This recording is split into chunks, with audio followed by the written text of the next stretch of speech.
حضور جس کو نہیں آنے دیا جاتا، اب ایک بڑا عجیب سا میسج آیا ہے کہ میرے والد صاحب جو ہیں نعت خوانی کے دیوانے ہیں۔ 1983 کے آس پاس کا واقعہ بیان کرتے ہوئے کہتے ہیں کہ دبئی میں امیر اہل سنت تشریف لائے تھے اور مجھے وہاں کسی نے نعت نہیں پڑھنے دی، میں نے پڑھنے کی کوشش کی، اس دن سے وہ دعوت اسلامی والوں سے بدزن ہو گئے اور اب جنہوں نے نعت نہیں پڑھنے دی ان کو، ان کے والد صاحب کو، اس کی وجہ سے پوری دعوت اسلامی سے بدزن ہو سکتا ہے۔ ان کے والد صاحب بھی سن رہے ہو، ناراض ہیں، ابھی تک بتا رہے وہ ناراض ہیں، تو ایسے میں کیا کرنا چاہیے؟ میں معافی مانگ لیتا ہوں۔ اللہ، جس نے بھی آپ کو نہیں پڑھنے دی اس نے غلط کیا، میں اس کی مذمت کرتا ہوں، میں معافی مانگتا ہوں۔ میں بھی دعوت اسلامی والا تو ہوں، مجھے معاف کر دو۔ سب دعوت اسلامی والوں کو معاف کر دیں جن کی ہم نعت خوانی کرتے ہیں نا، ان آقا کو ان کے رب نے فرمایا خذ العفو، اے محبوب معاف کرنا اختیار کرو، تو آپ بھی معاف کرنا اختیار کیجئے نا۔ ان کو بھی معاف کر دیں جنہوں نے منع کیا تھا، رکھ مولا تیاس اور آ جائیں پھر دعوت اسلامی والوں میں۔ ماشاءاللہ ماشاءاللہ۔ ایسی کیا یار، یہ کون سا بڑا مسئلہ ہے،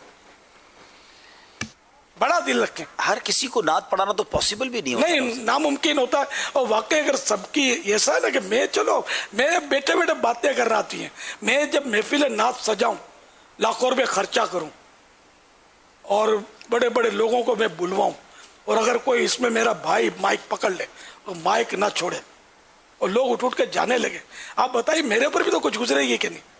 تو اسی طرح جو نعت خوانیاں سجاتے ہیں ان کی جو ریکوائرمنٹ ہوتی ہے کہ اچھا پڑھنے والا ہو، سننے والوں کی بھی ریکوائرمنٹ یہ ہوتی ہے کہ اچھا پڑھنے والا ہو، تو یہ جمیں گے، ورنہ محفل جمے گی نہیں۔ تو یوں مطلب سب کو سوچنا چاہیے، ہم تو اسکرین پر مشورہ دے کر چھٹے پڑے، اب سب کو نبھانے کے لیے جو کرنا پڑتا ہے سب کو سمجھنا چاہیے۔ اس لیے میں نے کہا کہ جس کی آواز اچھی نہیں ہے اس کو مائک پکڑنا نہیں چاہیے، اور اگر کوئی مائک پکڑ لے تو دوسروں کو صبر کر کے صبر کا اجر کمانا چاہیے، اور اس کا دل نہیں توڑنا چاہیے۔ اب یہ سب جو ہونا تھا ہو گیا۔ سب کو جو پڑھنا ہوتا ہے اس میں جمعے کی نماز میں جو منظر بعض اوقات دیکھنے کو ملتا ہے، میں لندن میں ایک مسجد میں بیان کرنے گیا، حضور میرا خیال ہے کم از کم 11 لوگوں نے میرے صلاۃ السلام پڑھا، 11 افراد نے صلاۃ السلام، سب نے باری باری ایک ایک دو شعر پڑھے، اور شاید 20-25 منٹ تو کم از کم لگے۔ تو اب یہ وہی ہوگا کہ بھائی سب کو نبھانا ہے، تو میں نے کہا یہ ہر جمعے ہوتا ہے، کہا یہ ہر جمعے ہوتا ہے۔ تو میں نے دیکھا کہ اتنی بڑی مسجد، اتنے سارے نمازی تھے، صلاۃ السلام میں صرف گنتی کے لوگ تھے۔ ہاں وہ نہیں رکتے ہیں، ایسا ہی تھا۔ فیضان مدینہ عاشقان رسول کا نا، پہلے اس میں بھی ہم دیر لگاتے تھے، آہستہ سے ریڈیوز ہو کر بالکل اتنا 2-4 منٹ میں جس کو بولتے ہیں نا یہ نپٹ جاتا ہے، اور ماشاءاللہ ہجوم اچھا خاصا ہوتا ہے۔ ماشاءاللہ۔ تو یہ لوگوں کی نفسیات کے مطابق ہی کام ہوگا۔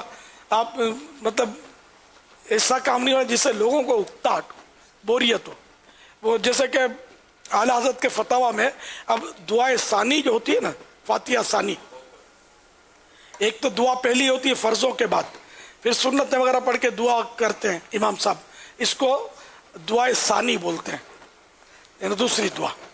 اس میں اعلیٰ حضرت کی خدمت میں عرض کیا گیا کہ ایک امام صاحب ہیں، وہ اپنے وہ وظیفے وغیرہ پڑھتے ہیں اور لوگ جو ہیں وہ دوسری دعا کے انتظار میں رہتے ہیں، تو اعلیٰ حضرت نے مشورہ یہی دیا کہ پہلے لوگوں کو دعا کر کے فارغ کر دو، پھر اپنے وظیفے پڑھو۔ اس طرح کا فتویٰ میں نے پڑھا فتاوی رضویہ میں۔ جیسے لوگوں کے تالیف قلوب، لوگوں کے دلوں کو مطلب یہ نہیں کہ محبت میں رکھنا ہے، ان کو تنفیر کی صورت، ان کو دوری کی صورت نہیں ہونی چاہیے کہ ہم سے نفرت کریں، ہم سے دور بھاگیں، دور ہوں۔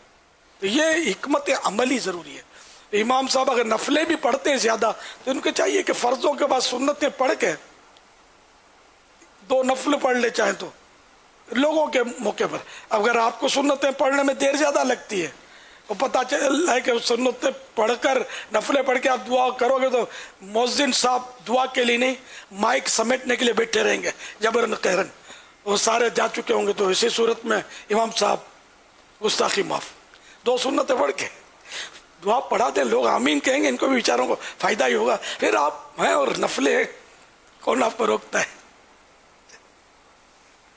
صلو علی الحبیب صلی اللہ تعالی۔ اسلامی بھائی کا میسج آ گیا ہے کہ انشاءاللہ یہ امیر علیہ سنت نے جو جواب دیا ہے میں اپنے والد صاحب کو سنواؤں گا انشاءاللہ۔ اس کا وہ یوٹیوب سے نکال لیں گے نا، نکال لیں گے انشاءاللہ۔ تو انشاءاللہ یہ مدینہ والد صاحب کا پیغام آئے گا انشاءاللہ۔ انشاءاللہ پھر ہیں تو اپنے ہی نا، جی، نعت خوان تو اپنا ہی ہوتا ہے۔ مگر یہ خالی اس والد صاحب